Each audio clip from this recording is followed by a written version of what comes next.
C'est au cours d'un point de presse qui s'est déroulé dans la soirée du mercredi 22 mai 2019 que les forces Kori.Bénin émergents FCBE étaient face à la presse nationale et internationale, représentée par le ministre Alassane Tigri, 4e secrétaire exécutif national des forces Kori.Bénin émergents FCBE, a délivré un message au peuple béninois et prend la communauté internationale à témoin des dangers que court le Bénin à travers la gouvernance autocratique et dictatoriale du président Patrice Talon, un tableau clinique mal et sombre qui ne peut plus être traité avec dilettantisme mais mérite un traitement de choc.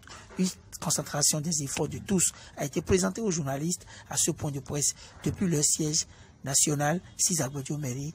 Suivez l'intégralité de ce point de presse dans cette édition. Il était au micro du groupe de presse Le Nouveau Courrier. Et c'est une fois encore préoccupé de la situation politique nationale et a décidé de rebondir sur la sortie de la direction de la résistance du 21 mai 2019 par le présent appel à l'approfondissement de la lutte pour le rétablissement de la démocratie dans notre pays. La situation sociopolitique et économique qui prévaut aujourd'hui au Bénin est d'une gravité extrême. À cet effet, nous faisons note l'analyse faite hier par la résistance dont Force Kori pour un Bénin émergent est partie intégrante. Le Bénin aujourd'hui est un pays sinistré où démocratie, état de droit, droits de l'homme sont en état avancé de putréfaction. Le tableau clinique que l'on peut dresser est sombre et le mal ne peut plus être traité avec dilettantisme. Il mérite un traitement de choc, une concentration des efforts de tous les instants de la communauté nationale, internationale, la société civile nationale, africaine et internationale, et de tout le peuple béninois. Par un coup de force particulièrement meurtrier, le président Patrice Talon a confisqué le Parlement dont il a nommé 83 préposés prêts à lui obéir au doigt et à l'œil. Dans ce processus électoral exclusif de l'opposition, il aura fait gazer les deux anciens chefs d'État, envoyé en exil le fils de l'un et séquestré depuis le 1er mai l'autre, qui ne peut ni sortir, ni recevoir ses parents, ses collaborateurs à sa résidence encerclée de militaires, de policiers et d'engins de guerre. Les 1er et 2 mai ont connu à Kagéoum et Kandi des tueries partir à balles réelles contre les populations non armées, occasionnant une dizaine de morts. Depuis lors, les arrestations d'opposants ou de toute personne suspectée de ne pas partager la pensée unique que tente d'imposer le pouvoir se multiplient. Les jeunes, qui constituent la cible préférée, sont embastillés ou contraints à la clandestinité et à l'exil pour gonfler le nombre sans cesse croissant des indésirables du pouvoir du président Patrice Talon. Le 28 avril 2019, le peuple béninois, à près de 90%, a rejeté la parodie électorale. Nonobstant ce désaveu cinglant, le pouvoir a installé le 16 mai son parlement illégal et illégitime. À l'instar de la Nakba, le 16 mai est pour le peuple béninois une journée de catastrophe, une journée de honte nationale. De ce point de vue, plus que jamais, le peuple béninois doit refuser de céder à la fatalité et s'inscrire résolument dans la résistance.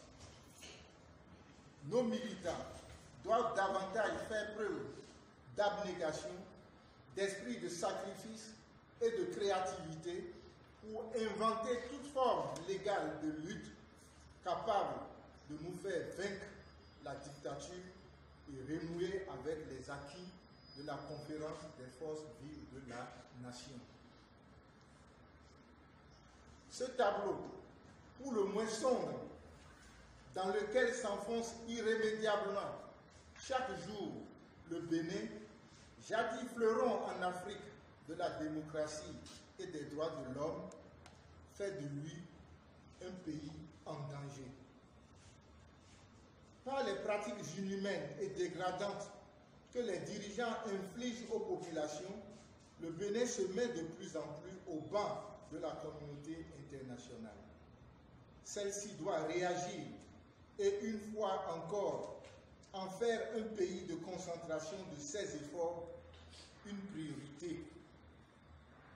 Elle doit mettre en œuvre les mécanismes appropriés pour aider les Béninois à récupérer leur démocratie, l'état de droit et renouer avec le respect des droits de la personne humaine. Ainsi, l'Union européenne, UE, dans l'accord de Cotonou, UE-ACP du 23 juin 2000, a une dimension politique relative au partenariat stratégique. Que devient alors le dialogue politique régulier entre l'UE et le Bénin sur les droits de l'homme, la démocratie, la bonne gestion des affaires publiques et la qualité des institutions de la République? Par ce mécanisme, nous croyons, nous pensons que l'UE est fortement interpellée par la situation qui prévaut dans notre pays, le Bénin.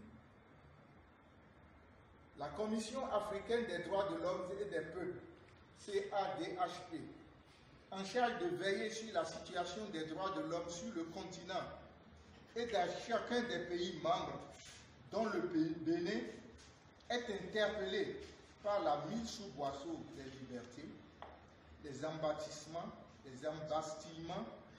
pour délit d'opinion et les morts par usage d'armes létales contre des populations non armées.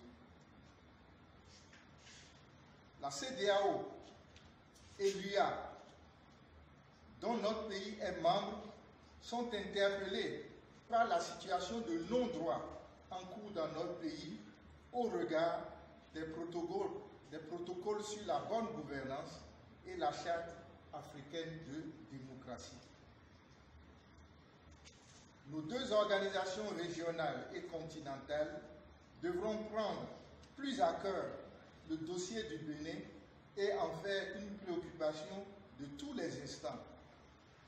Leur chef d'État et singulièrement le président en exercice de la CEDEAO, son Excellence Muhammadu Buhari, sont vivement priés de jouer de leur leadership pour œuvrer à une sortie de crise.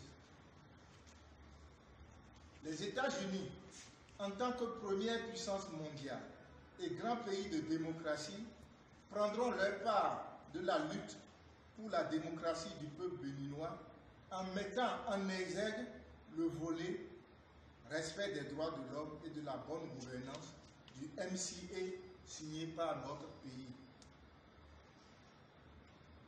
Notre organisation de la francophonie, OIF, devrait pouvoir mettre en œuvre les procédures du chapitre 5 de la déclaration de Bamako en cas de rupture de la démocratie ou de violation massive des droits de l'homme.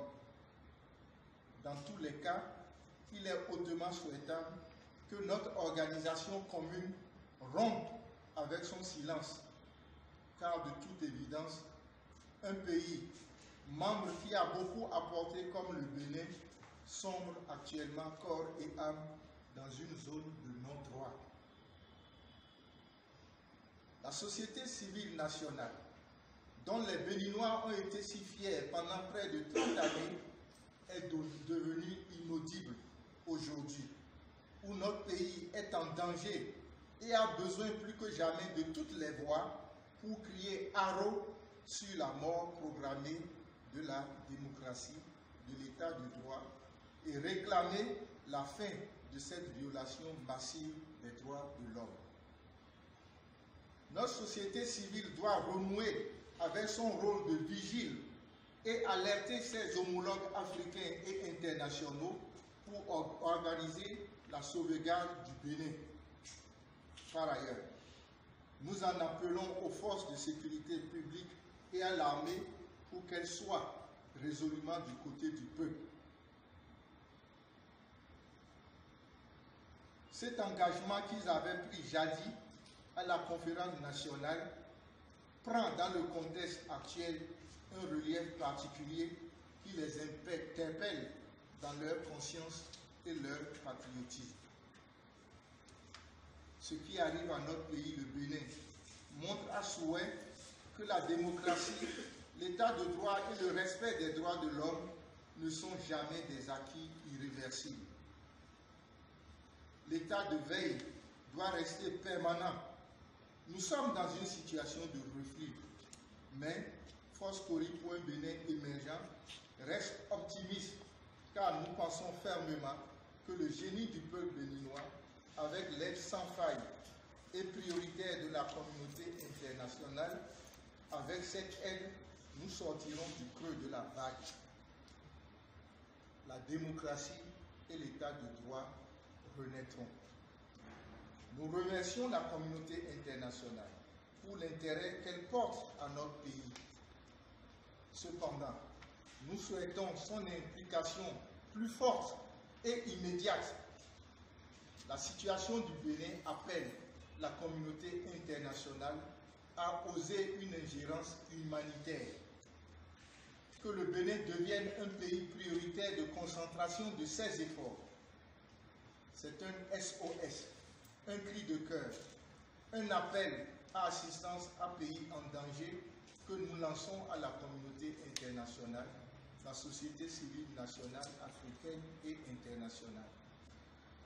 En tout état de cause, les efforts conjugués du peuple béninois et de la communauté internationale en lutte pour renouer avec la démocratie doivent conduire à l'annulation et la reprise d'élections inclusives devant permettre, conformément à notre Constitution et aux principes démocratiques, au peuple béninois d'élire ses représentants à l'Assemblée nationale, librement.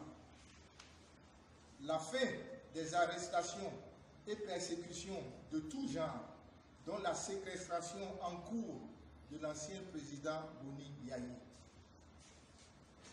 Le retour des exilés et la fin de la terreur politique dans notre pays. Et en dernière analyse, il faut parer au plus pressé, car c'est une évidence aujourd'hui que le terrorisme international est à nos portes. Laisser le Bénin se déstabiliser conduira à la déstabilisation de la sous-région. Vive la résistance, vive FCBE, vive la communauté internationale, que Dieu bénisse le Bénin. Fête à Cotonou le mercredi 22 mai 2019.